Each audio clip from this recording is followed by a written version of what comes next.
Hello and welcome everyone. My name is Eric Smith. I'll be your moderator for today's session of Office Hour Live. I'm one member of a multi-unit or multi-member team, a unit called Community and Economic Development. And I'm going to share my screen so that you can see who else is involved. It's Ambrose Moses III, and you have the contact information there, Amber J. Twitty, and you have the contact information, and Eric Smith, myself, moderating. All of us together make up the Community and Economic Development team of Central State University Extension. The Extension program, Cooperative Service Program, is a program of the CESTA Land Grant program here at Central State University. This is our weekly virtual live show called Office Hour Live, where we discuss all things CED, or Community and Economic Development. According to the National Association of Community Development Extension Professionals, CED educators support activities that encourage broad participation and result in social, environmental, and economic improvement as defined by the community. In many ways, much of our work falls into four buckets. We support small business development, we catalyze personal and professional development, we build resilient communities, and we also assist small-scale farm operations. And it's on that fourth category is what brings us here to this webinar today. Each Thursday of June, we're discussing the question of what resources are available to our small-scale farming community. And we're doing that in conjunction with various USDA agencies. So last Thursday, we met with Farm Service Agency, and this week we'll be meeting with the Nrcs, Natural Resources Conservation Service. The goal of all of this is to help our farmers, help you grow and stabilize your farm operation, wherever you are. Joining us today to talk about NRCS will be Doug Deergarf.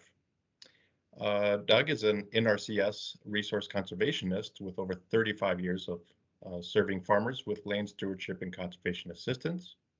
He's a member of the USDA Beginning Farmer Rancher team in Ohio, which is a cross-agency collaborative of their various USDA agencies. He and his brother are also co-owners of a farm, and they work with their farm tenant to protect soil, water, and related resources. All this means that he is very aware of the challenges and risks that you, as a new or small-scale farm, are coming up against, and he's here to help you to achieve stability in your farming career. We will also be joined by Vicki Ray Harder-Thorne. She's the owner of Earth Heart Farms LLC, which is located in Oak Harbor, Ohio, in Northwest, kind of in proximity of the greater Toledo region. She's a fifth-generation landholder, and her 80-acre property was homesteaded and farmed starting in the 1880s. The land was returned to wildlife with NRCS assistance by enrolling it in the Conservation Reservation Reserve Program, or CRP, in 1993. And they're currently in the process of continuing that legacy, the conservation legacy of the family. In continuing that legacy, the site will be revived through the Conservation Reserve Enhancement Program, if everything is approved. And so I think you'll be really excited to hear about how farming family has been using NRCS effectively, and hopefully that gives you some insight how you can as well.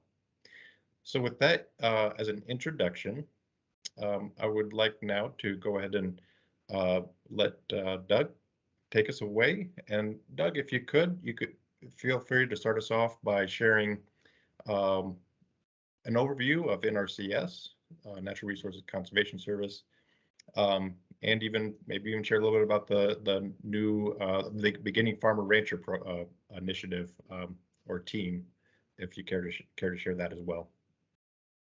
All right. Thank you, Eric. I appreciate that introduction, and hello to everybody. It's a pleasure to join you to share a little bit about the conservation opportunities that are available through the Natural Resources Conservation Service. As Eric said, I've worked for the agency for many years, and I'm really excited about agriculture, how it's changed, but also there seems to be a new interest amongst this newer generation, if you will, of how to get started with in the area of farming. And so again, I'm work for the Natural Resources Conservation Service and a member of the Beginning Farmer team. For the purposes of this presentation, I just wanted to give you just a brief roadmap of some of the things, some of the stops that we'll make along the way. Nrcs is an agency of the USDA. We do provide technical and financial assistance to landowners. And finally, after that, we'll share with you how you can get in contact with your local office.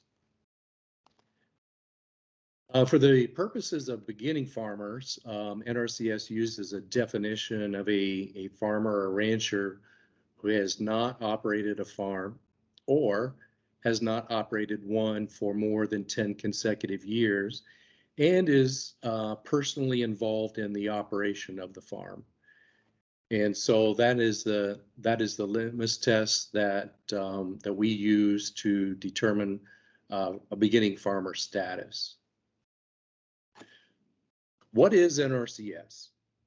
NRCS is an agency within the United States Department of Agriculture. It is commissioned to provide American farmers and ranchers with financial and technical assistance to put conservation on the ground. That's what we're all about.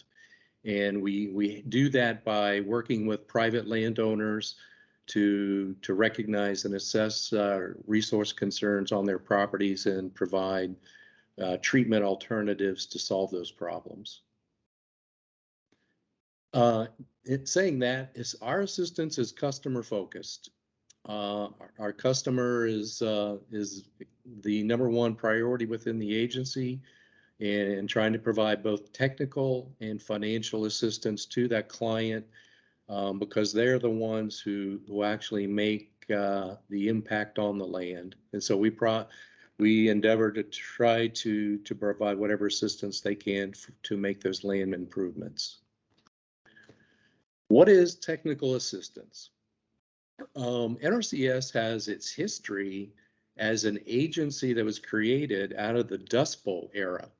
The Dust Bowl was an era in our country where wind erosion was creating a national menace and threatening the productivity of our land. And so Congress created the Soil Erosion Service, which has changed its name to the Natural Resources Conservation Service. But our mission is still the same, to be a boots on the ground agency, to make those farm visits, to work with the farmers or ranchers, landowners to meet their conservation objectives.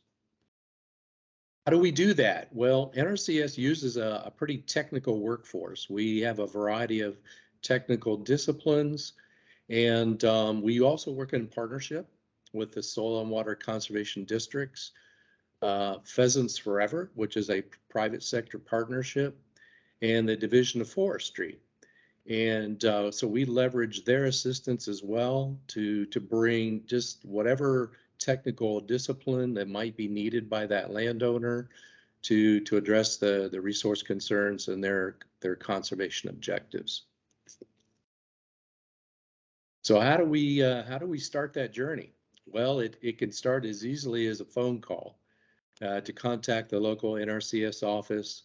The landowner can express their need. Hey, I'd like another set of eyes to be able to look at my land and give me some suggestions on what I might do to make improvements in soil, water, air, plant, and animal resources. And so our conservationists are very willing and look forward to making those farm visits with the landowner.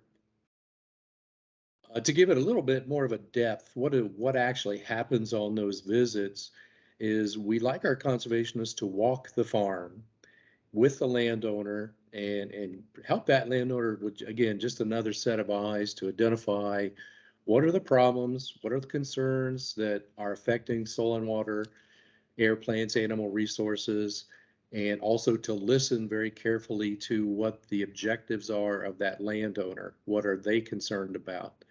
And kind of create a list of conservation alternatives that might be used by that landowner, or at least considered by the landowner or operator to treat those resource concerns. So what does that look like? Well, let's use this chart just for a second. The left-hand column, the resource concern column, let's just say that some of these things were identified as the conservationist and the landowner walked across the property. And so gully erosion, for example, was a resource concern recognized. And it's the conservationist responsibility to help that farmer with some alternative practices that might be suggested, might be used by the farmer to treat that gully erosion problem. And same goes for soil erosion. What maybe it's poor pasture condition. We have conservation practices that are prescribed and tested to treat that resource concern. And so we just develop a list of resource concerns. We listen to the alternatives that that landowner might select and to address that resource concern. And we catalog all that into what we call the conservation plan. The conservation plan is the farmer's plan. It's the farmer or operator's record of decisions that they have made to treat resource concerns on their farm. And so we package those decisions the farmers made with some technical specifications on how to implement the practices that they have selected. Also with a schedule of when those practices are going to be applied to the landscape. And so really the conservation plan becomes the business plan, if you will, for that farmer's piece of property. And the conservation plan also functions as an essential piece in the farmer's journey to seek financial assistance. Now that we have a list of practices that the farmer has selected, that becomes the centerpiece to seek financial assistance. And NRCS does administer a variety of financial assistance programs. Two of the working land programs that we typically see many beginning farmers use are the Environmental Quality Incentive Program and the Conservation Security or Stewardship Program. These are working lands programs, if you will. And to find more information out about those, all you need to do is an internet search on NRCS financial assistance programs, and you should get that information popping up very high on the search list. Some of the practices that we typically see small footprint and beginning farmers use are selected here or visualized here. We see a lot of these types of practices on smaller operations. And again, these conservation practices are those practices selected by the landowner or operator to improve their operation and to protect the resources on their property. And so the conservation plan will have a list of practices, and EQIP again is our working lands program to provide funding to apply those practices. So each practice has a cost associated with it, and those practices again are designed to treat resource concerns and the land operators' objectives. CSP again is like CSP or EQIP. A slightly different nuance is CSP seeks to capitalize on the work that the producer has already accomplished out there and maintain that. So there's an incentive to maintain the good work that that farmer has done, but also to provide incentives to improve or to take existing conservation systems to a higher level. And the incentive payment is structured to provide those incentives to maintain practices and to adopt new practices. Three particular programs that are available for beginning farmers that are really important and are funding pools, dedicated funding pools, increased payment rates, and what we call advanced payments, and we'll touch on those here just briefly. When Ohio receives its EQIP allocation, for example, Ohio gets a slug of money, and there's no labels on it. It's just one big pile of funding. Ohio breaks that funding down into different, what we call fund pools. You could consider it buckets, you could consider slices of the pie, but we break those dollars down into different funding pools to make sure that we're using dollars across a variety of different agricultural operations. And so beginning farmers are one of those slices of the pie or one of those buckets. And so in these fund pools, for example, only beginning farmers are put into that bucket. So they have to meet the definition. If they do, then they can apply to be a beginning farmer bucket, and only beginning farmers compete. Now, EQIP is a competitive program. We get more requests for funding than we have dollars available. So NRCS uses a ranking system to be able to identify the applications that we receive that have the highest environmental benefit. And so we again are trying to maximize environmental benefit, and our ranking system helps us do that. And then we just start spending dollars in the beginning farmer bucket until the dollars are gone. But only beginning farmers compete in the beginning farmers bucket. And so we feel that dedicated funding pools help those beginning farmers. Also, higher payment rates. Say, for example, that conservation plan that we talked about had a cover crop practice in it. And that was a decision the farmer had made to treat a compaction problem, perhaps.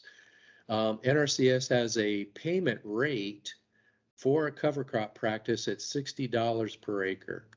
Now, again, the $60 is designed to help the farmer buy the seed, rent the drill, and all the different components necessary to install that acre of cover crop. And so beginning farmers actually receive a higher payment rate, if you will.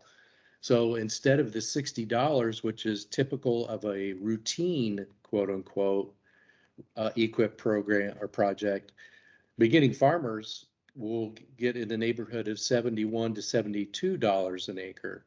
So there's an additional payment available for beginning farmers to offset the risk of adopting a new practice and provide an additional incentive. Lastly is advanced payments.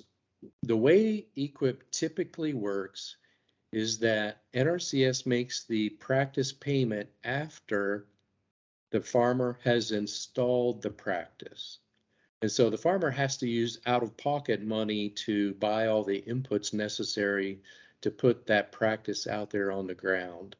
And then after they have installed the practice, they bring their receipts into the office and we make the payment. This is a special consideration for beginning farmers, that they can request part of the payment up ahead so that they don't have to use their out-of-pocket resources to buy the seed, to buy the fertilizers, to buy all the inputs necessary. And so that helps reduce that financial demand on beginning farmers, so they don't have to use their so much as the out-of-pocket costs. All right, now that we've introduced NRCS, we've told you a little bit about where we've come from, what we do, the type of assistance that we provide, the programs that we use typically to help beginning farmers, and some of the special incentives. How do I find the local NRCS office? That's a great question. Certainly an internet search, if you would use USDA Office Locator as your internet search phrase, a screen will pop up that looks much like that right-hand pane.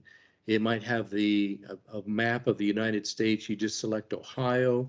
Once you get to this screen, you'll just select the county for which you operate in, and up will open a new screen that provides the contact information for that office. For example, Delaware's office is on Sunbury Road, and that's the phone number for the office. And if you have a particular agency that you would like to contact, you just use that blue hyperlink, and the specific information for that agency will pop open. And so that's how you find us.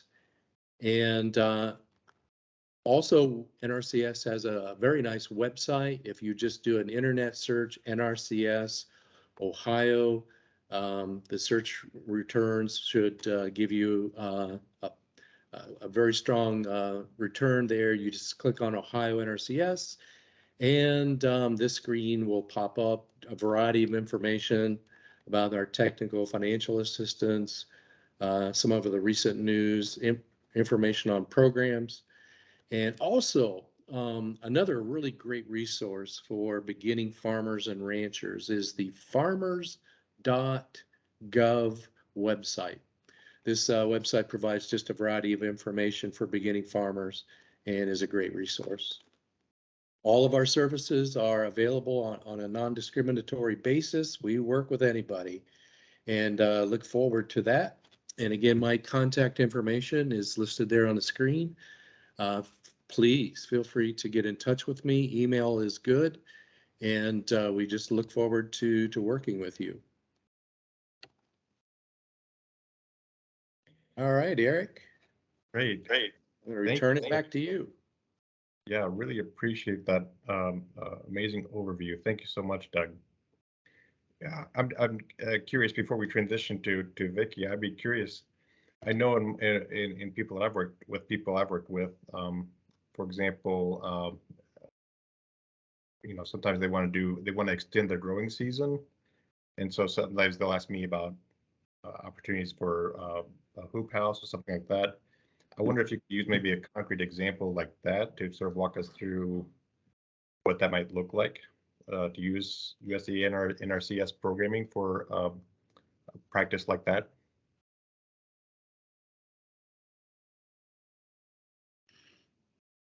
Okay, for those people who are interested in a high tunnel practice, right, Eric? Yes. Okay. Those are a great resource for, like you said, extending the growing season. Folks want to be able to grow in the months to stretch out the growing season into November. The first step is to contact your local NRCS office. I would suggest making an appointment with that local conservationist where you can meet with them, kind of express your interests, ask them to make a site visit to kind of look over the site to determine where is a good site to put a high tunnel, what are the drainage considerations, the questions on do I line the tunnel east and west or north and south? What is the traffic ability? What are the soil types that are involved? And so that local conservationist really is that local expert that we depend on to be able to help that client answer those questions and to anticipate what they might consider. And then if they decide that, yeah, I think this is a good project, we can move forward with that, the local conservationist can help them in the application process for the financial assistance program that would best suit them. And correct me if I'm wrong, but I mean, somehow all these practices do need to tie back into something to do with conservation and protecting natural resources. And so in that scenario, it's kind of a strategy for protecting, conserving land, making it productive or richer. Yeah. Exactly. Yeah, I think sometimes too I get asked about fencing or some of those kinds of things. Is there a way that plays into conservation practices, one of the conservation practices you referenced? Yeah, fencing is a great practice. We have a lot of clients, probably more in regional areas like the Southeast, where we see more grasslands. We have more producers that are engaged in livestock operations. Fencing is obviously vital for animal health, for human safety, but also to manage the operation. And again, fencing, the way that we like to help that farmer understand fencing, is a component in a bigger system. Fencing is one thing, but we want to help that client consider the water sources for that livestock operation. What is the pasture condition? How do we manage those pastures? And that again is one of the skill sets of our local conservationists, to be able to help that landowner determine, what is the best type of fencing for the particular type of livestock that producer is raising, because not one type of fence is something we use for everything. We try to custom design that fence, but also how does that fit in the greater scheme, the greater system for that client.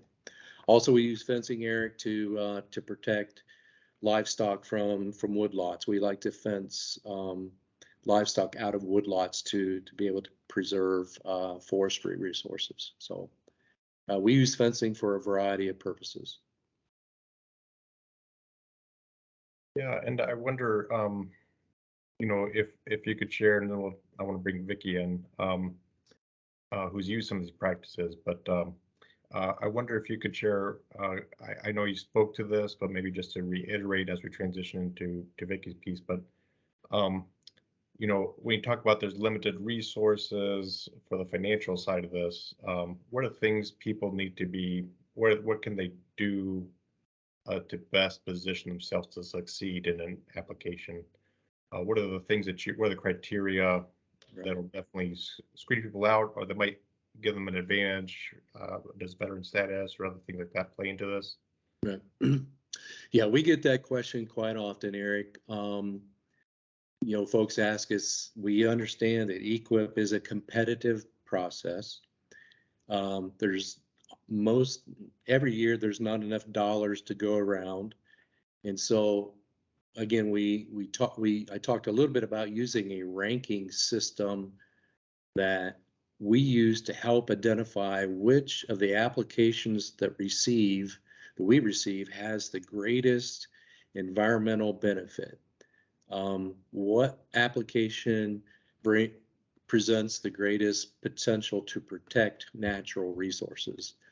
And so, as you suggested, we are resource focused. We try to improve the condition of that operation, that farmer's operation, their resources. And so applications that treat more than one particular problem, that might involve a couple different resource concerns. Maybe that landowner wants to treat soil erosion, but also is willing to treat a compaction issue, for example. And so our ranking system is set up so that most of it is resource focused. It has nothing to do with the farmer or the rancher that's applying. It's all resource focused. But the more that application seeks to spread its wings to treat the landscape, the better. Our local conservationists are excellent at helping applicants kind of identify how to be competitive, and so that's a good conversation for applicants to have with their local conservationist. Good question. Thank you. I do want to note for folks, we did put in there the, on that point, USDA Service Center locator. There's a link in the chat, so you can just click on that, and then you can find what your state, and then of course what county you are. And then we also posted there the link to the farmers.gov website, which is a host of resources. It's very well put together. Do recommend you look at that. Nrcs, FSA, all the different agencies have information on there. So go there as much as you can. With that, I'd like to bring in Vicki. And Vicki, I gave an overview of the farm, but maybe you could start us off with just sharing again about the farm, and then share with us, maybe beginning the conversation, talk about the CRP and how your family's used that. Yeah, it's a pleasure to be here. Thanks. This has been a strange 2 years in my life, and that I never ever thought I would be doing this. When I was 18, I couldn't get away from the farm fast enough, and I'm trying like crazy to figure out how to get back now. But when about 30 years ago, when my grandfather had stopped farming because of age and health reasons, my mother remembered a story that he had told, that if he could afford to do it, he would give the land, all of the land, back to wildlife. And he was one of those old farmers who tasted the dirt to know what he had to rotate in the next year, and just paid crop dusters to fly over and not spray, to keep the guys next door quiet about his weeds. And but my mother heard that pretty loudly, and threw herself into this CRP program, looked around at a lot of different USDA programs, and CRP was the one that seemed to fit. Because she and my father were also founding members of Black Swamp Bird Observatory 30 years ago, I think that was very important to her, to have a birding sanctuary. And because I think probably at that time or shortly thereafter, there were only 4 bald eagles in Ottawa County. She joined the bald eagle restoration program as well. And at Biggest Week in American Birding just a few weeks ago, we counted 24 bald eagles along the creek. So it has been a really interesting journey. I would say about 8 years ago, the Nature Conservancy came up to view the property to see about using a grant from Fish and Wildlife Services to purchase 4 adjacent land spaces. And the representative at the time said he had never seen a privately restored grassland in such great shape. And it really was in pristine condition. My mother was out there every day, as long as she could be, keeping track of teasel and loosestrife and Canada thistle and anything else she could find that wasn't supposed to be there. She died a couple years ago, and because the contract, the third contract, was in her name only, we found that we could get out of the contract without penalty. And because there were 7 years left, they had changed from 10 to 15-year contracts on the third round. My father and sister and I thought, boy, 7 years is a long time not being sure what we want to do. So we opted out. And my first phone call had been to Soil and Water Conservation District, of course. And at the time, I really was interested in regenerative agriculture. And I thought, here we have a chance maybe to combine conservation and agriculture and sort of weave back together the two places of my family. And after some additional research and being on part of the Great Black Swamp on the headwaters of the Portage River, there's too much mud to really do regenerative agriculture in the way you need to with grazed grains and things like that, there were people that said, yeah, mud bath. You know, you're going to just have mud after a while. So I ultimately went back to Soil and Water Conservation District and realized that Ellie Krepp was possibly a better choice for us than even CRP. And some of that is because it's a wetland, naturally. Some of it is that we have so many wet spots from seeps and just where it's located, that it made more sense to just enhance that wetland characteristic anyway. And the subsidies are about triple CRP. And it qualifies us to apply for H2 Ohio. And so right now I have approved the draft of the excavation for the additional ponds. And they're working, the soil and water guys are working on the seed mix to keep it in warm weather grasses with pollinators. And I understand that today there's more of a pollinator ratio to grasses than there was 30 years ago. We've also been asked by birding groups that come out, Black Swamp Bird Observatory and Green Creek Marsh Conservancy, have asked for a cool weather strip. And so we're going to put a 30-foot perimeter of cool weather grasses. We're going to put a riparian buffer along Yow Ditch, which is an agricultural ditch on one side. And we'll have some really beautiful open space for birds that need that open space in a grassland. So that's kind of the short story right there, is that I wasn't sure I wanted to do a 15-year subsidized program. And after going way out in left field and right field, came right back to this being the best way to preserve my family's legacy on the land, my grandfather's wishes, my mother's sweat equity, and to help save the world, in all honesty. I see this as being crucial in being in the headwaters of the Portage River to mitigating HABs in Lake Erie. What's also exciting is that, maybe a little off topic, but we just got the official word in a news release from the Ohio EPA that we are a recipient of an OEEF educational grant. University of Toledo has taken the lead on it, and I came right here from a meeting with them on scheduling professional development for 8 teachers this summer.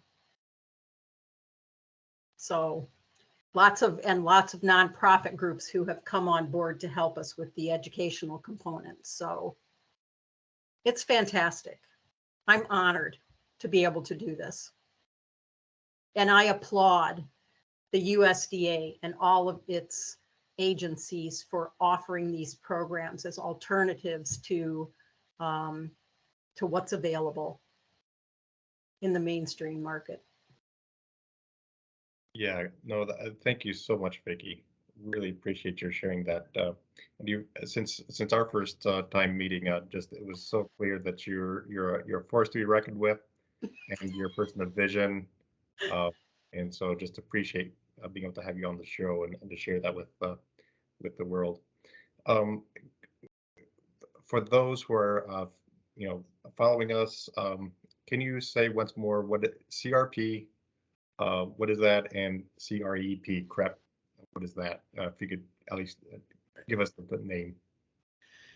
Yeah, CRP is part of the alphabet soup that we use, but it refers to the Conservation Reserve Program. It's environmentally focused to take marginal lands out of production or to enhance marginal lands. The CREP, what we call CREP, is the Conservation Reserve Enhancement Program. And so it's kind of like CRP on steroids. As Vicki said, there's some additional incentives. the state of Ohio adds its incentives along with federal incentives. So the compensation package that Vicki might get involves not only federal dollars, it might involve state dollars. And so it's just, it's a neat, Ohio recognizes that CRP is a good vehicle to put conservation on the ground and actually invests in it. And so, Vicki, I love how you've discussed the alternatives that were available, and that's what we as conservationists try to do, is share with you what the alternatives are that you might consider, and then we obviously allow the landowner to select what works best in their operation. So, I appreciate your comments. And one thing too, Vicki, that you said was, you've been part of your decision making was, you thought maybe regenerative agriculture, which is combining, you're putting the land in production, but using some of these conservation practices. And so it is possible, let's say, like I'm working with another farmer, and so just a portion of their land is a great wetlands area, and so they're using a portion of that they put into Nrcs program, and the other portion of the land they're working. It's a working farm, and so I think you have that vision. I think for those watching, some may be thinking, well, but I'm here to become a farmer and produce. But these are you can use these programs in a variety of ways, and use your land in a variety of ways.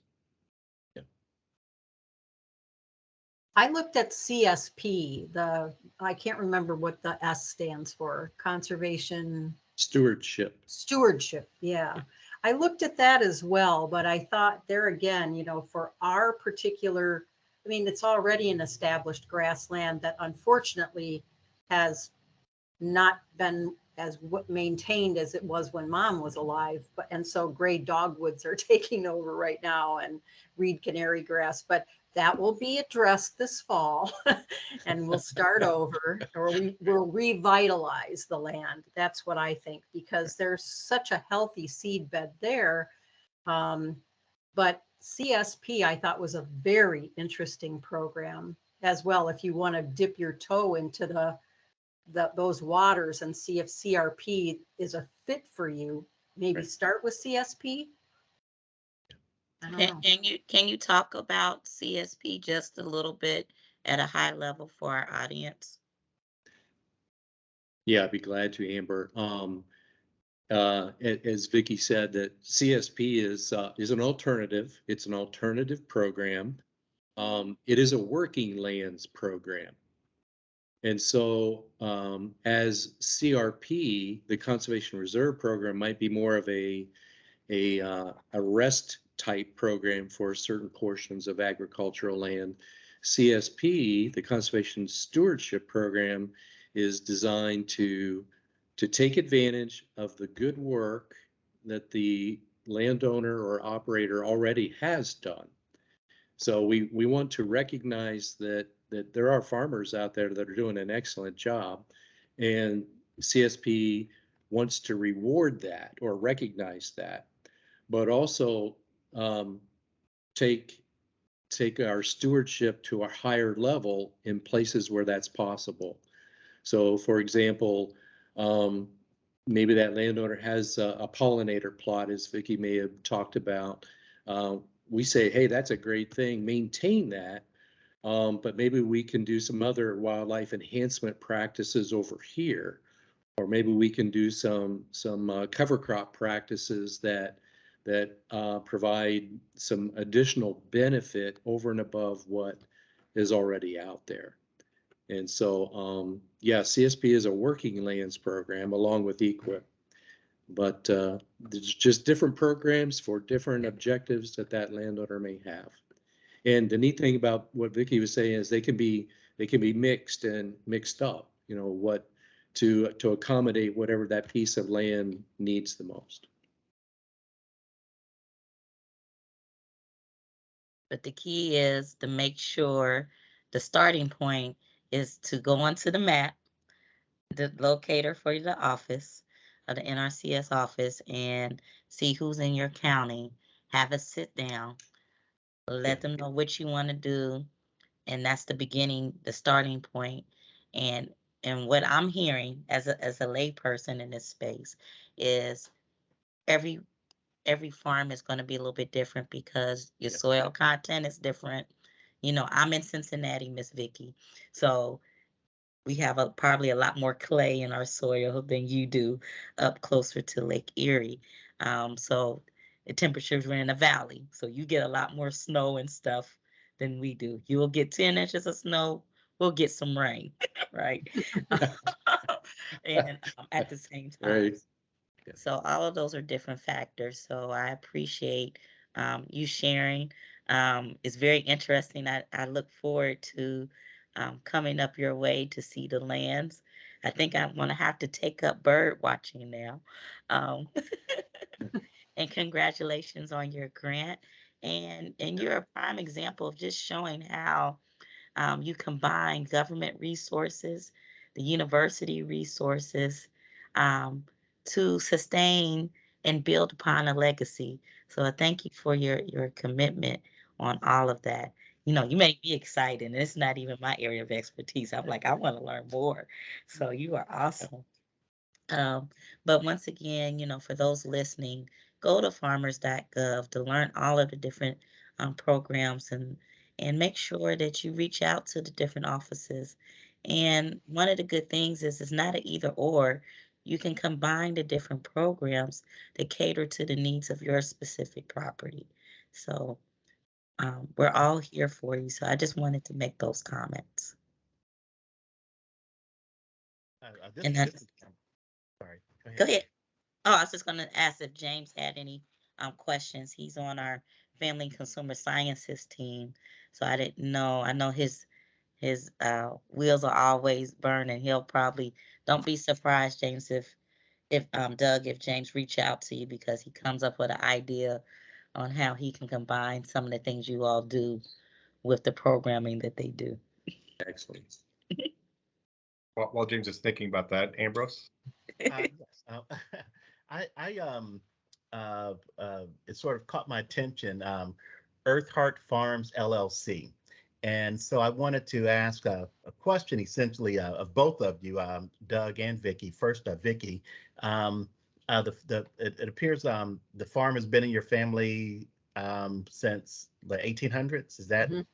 Yeah. So a question then would be, in terms of Earth Heart Farms LLC, when did you form or convert to the LLC, and what was your reason or strategy in doing so? It was about a year ago that I formed the LLC. And part of it was taking a succession program through Ohio Ecological Food and Farm Association, through OFA.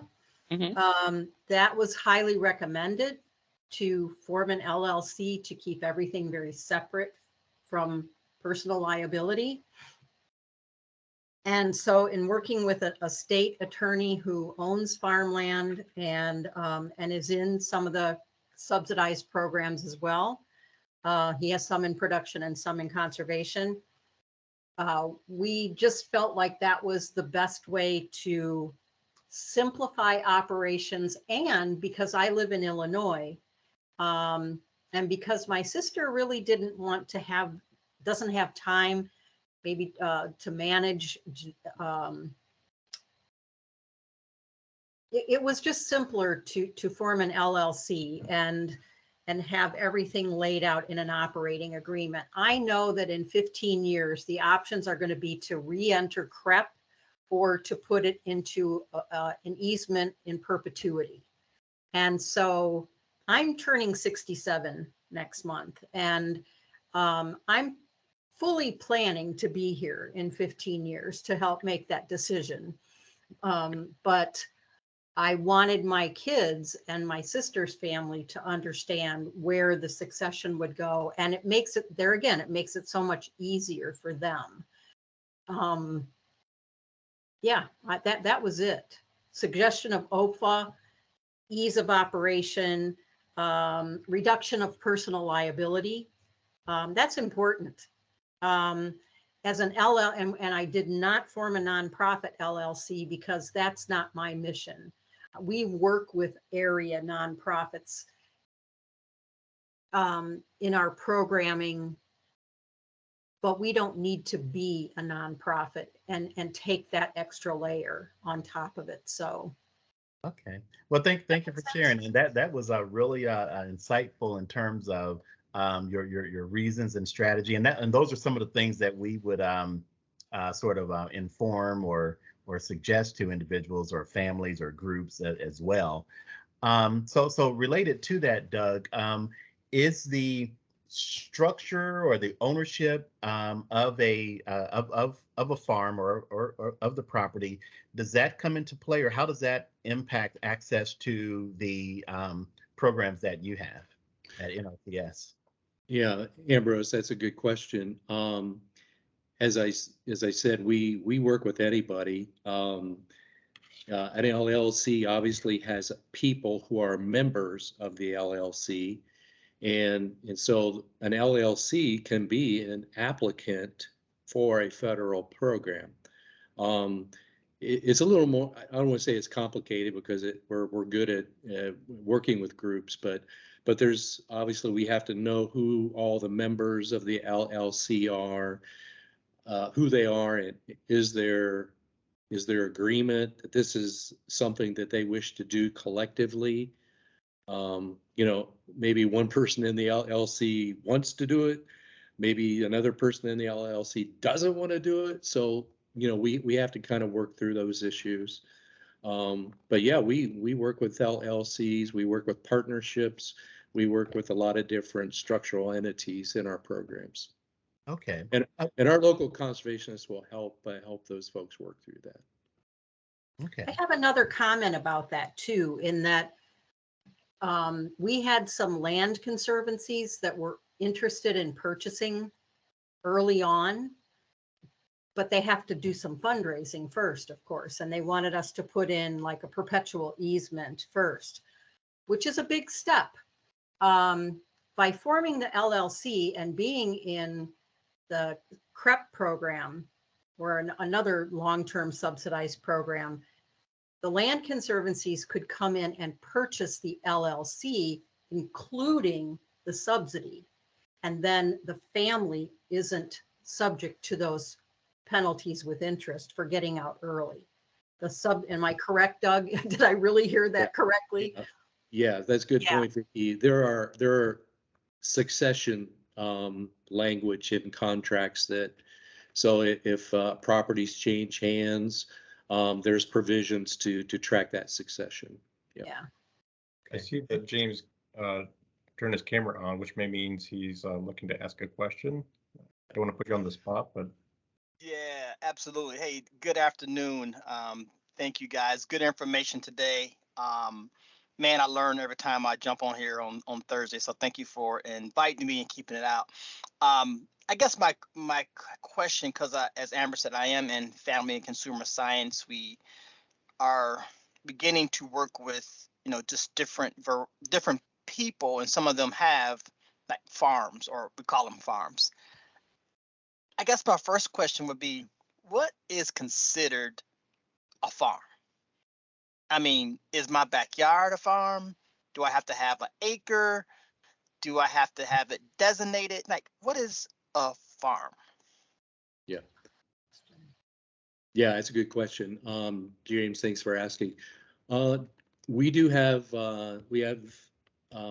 evaluation criteria to determine that. Generally, there has to be a minimum amount of agricultural sales. So we want to see some history that there's something happening out there, that a product is being produced and is being marketed. That kind of gives us an idea that that there is a quote unquote farm in operation there. The Farm Service Agency, which Kurt Leber joined you last week on, they do a lot of those determinations, James. And for anybody that wants to pursue being a quote unquote farm, should contact that farm service agency, kind of express, hey, I would like to identify as a farm. I need a farm number and a tract number. That's generally how most of our programs work in USDA. The landowner or operator has a farm number assigned to them. It's kind of like their key that unlocks the car door, if you will. And so the Farm Service Agency would walk that person through that process to get a farm number, to get a tract number, to evaluate just that very question. Good question, James. All right, yeah, great. Thanks for sharing. Yeah, and other than that, I'll just go to the websites that are posted here and learn more. So again, thank you for the information, and if I have any questions, I'm sure I can get to somebody on this panel to help me. Absolutely. Thank you, guys. Thank you, James. And we're about at time. I'll open it up if anybody has a last word or comment. Vicki, I don't know if you have any specific recommendations as people are thinking about accessing using USDA NRCS programs. Just things to keep in mind as we close this time together. One of the things that I would say is when I first went to the websites, I was overwhelmed because there are so many resources. And so please, if you're considering this, call your local FSA or Soil and Water Conservation District, or call Doug and talk to a person who can help you navigate that, because I was ready to just sell it to the farmer next door because it seemed insurmountable to try to do anything. And so don't let that stop you. Really call a person. I have found that people in the conservation community are on the same page. They're very willing to help you find what's exactly right for you. And as a backup, I would say spend the $35 and join OFA, because that was where I met Eric, I think through another CSU person. It was a virtual conference 2 years ago. I met people from the USDA and all kinds of incredible agencies that helped me find my way sort of out of that regenerative agriculture tunnel I had put myself in, because that was not appropriate for us. So keep digging and don't give up. Take breaks if you need to, and journal everything. I have 350 pages of notes. I'll write a book for you someday, Doug. I look forward to it. Yeah, for sure. Well, as we come to a close, I want to make a couple of other announcements. First, you heard it there. We dropped that link in the chat, but make sure you go to the site, go to Ohio, go to the county, find that local staff person for NRCS, and usually they're co-located with water and soil, or soil and water, and FSA. So find that office, get in touch with those folks. And then just to say briefly, on June 16, the CED team, the Community Economic Development team, we are launching in partnership with Agraria, a virtual 10 session series that you'll come out of that with a 4-page business plan for your farm, and some extra tools around managing the financials and the records and so forth. So that'll be a great addition, I think, for you. I think you've heard from Vicki, right? That having thought about these things is so important, and being able to go to the USDA local office, county office, and say, this is what I've really been thinking about, and I've got some numbers behind it and some thought. That makes a big difference. So that might be helpful to you. Or if 10 weeks is too long, we've got a 4-week. This is a small business of all varieties. session, but you'll come out of that with a small business canvas, and that's like a one-page business plan, if you will. But you will have thought through over a course of four evenings about your business, your small business, in your case, maybe your farming business. So there's a couple of resources or opportunities coming up to continue this learning journey. And of course, come back next week and we'll be learning from USDA Rural Development and some other excellent programs that can help you and assist you in your small farm and help to stabilize and grow and succeed and change the world, as Vicki said. So we welcome you to come back next Thursday, same time, 2 o'clock, and let's keep moving forward. And this concludes the June installment of Office Hour Live. Thank you so much, Vicki. Thank you so much, Doug. We really appreciate your time, and to everyone else here with us. Thank you. Thanks. Have a great day. Thank Thank you. you.